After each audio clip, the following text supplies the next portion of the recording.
Lisa Singer joins us from Elmer's, and I love this project that you've brought with you. Well, thank you. Tell us a little bit about it. Yeah, this is a great project that helps you recycle products that are already in your home, such as a skirt hanger, as well as some binder clips that I'm sure many people have several floating around in their drawers. Right, and drawers everywhere.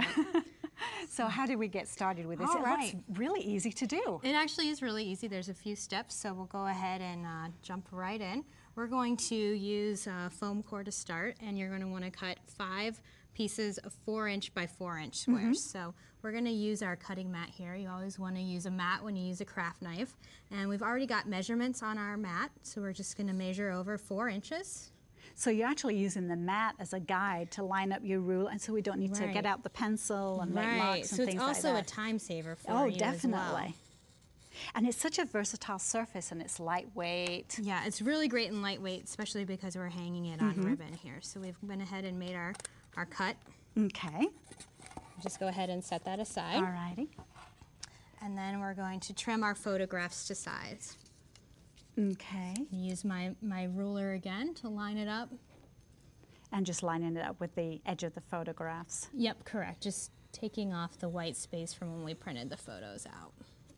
That's really neat. You know, I have friends who are crafters and scrapbookers, and all they use is a craft knife. I know. And they just love it. There's so many different things that they can do with it. It's very versatile, and you always are able to get a precise cut when using right. it You know, especially if you cover chipboard letters with paper or something, you can cut right around them. It makes it so easy.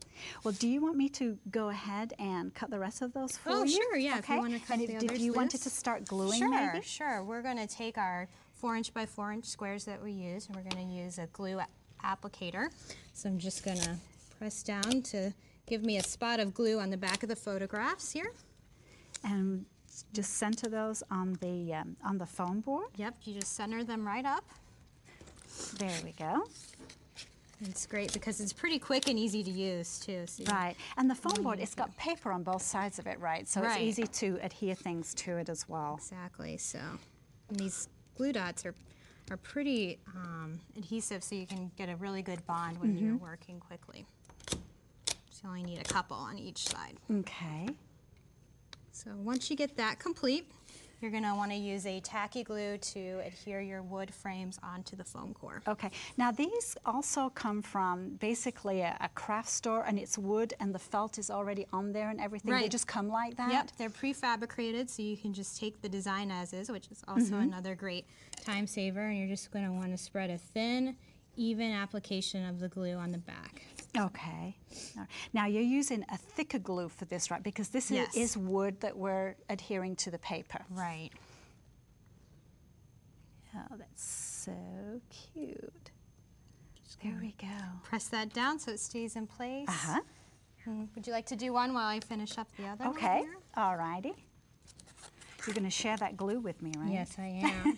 And the great thing with tacky glue, too, is that it dries clear, so in case you're a little bit messier with the glue application on the back of the frame, you don't have to worry about it. It's not going to be a problem. Okay, we'll go all the way around. This is pretty cool. You know, I like the nozzles on these, too, because you can open it up more and you get a thick line, or you can get a thin line. And they don't clog, too, when you close them. Right. Now, I don't know if you're like me, Julie, but sometimes I tend to forget what year I took the picture in, or who's in the picture, so I always like to indicate on the back where I took the picture as well as who's in it. And who's in it. So I'm just using a paint marker here to write down the date of 2008. Okay, and that's good because if you're using the paint mark, you can actually see it, especially important when it's on the black, right? Right, and the white shows up really nicely on the back, so. All right, just set so that we've aside just got to a finish few drying. of those done. Okay, and now we're going to put them on the ribbon? Yep. So since we're using the foam core, which has the paper base, gluing it to ribbon, we're going to use a fabric and paper glue for this. Okay. So we always need to basically look at labels and things like that. Yeah. If you want to glue fabric, then you would look for something that said fabric. Right. You always want to make sure you take a little bit of time to read the labels and understand what you're going to be working with. Right. It's important because you want it to stay on there. You want to trust that it'll work. So we're just going to put a little dab of glue there. Okay. Well, let's put that one there. And then because I know we're going to position these so that we can make sure that the center one is going to be in the right place. And again, right? our grid We'll works great there. for that. Yeah, I love a mat when it has all the measurements on it because it really is a time saver. Yeah, it makes it very easy to use. So I might need just a little bit more for that one. All righty. Go ahead and press it down.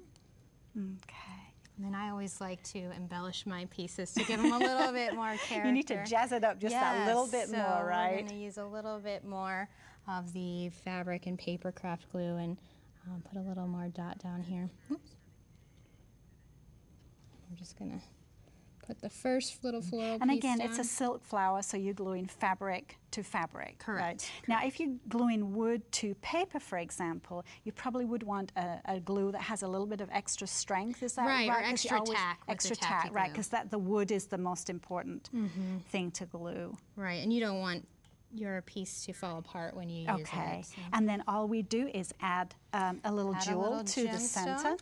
And while you're doing that, Lisa, let's just go back and look at this finished project. It's so funky. It's so fun. I just love it for teens and in a dorm room or something like that. And I love the way you've got the hanger on there and hooked it over at the top. Very cool. And the single one, we can do those too. Yes, definitely. Lisa, thank you so much. Thanks for having me. Now stay tuned because Beth is going to be right back with Julie, Faith, and Balzo.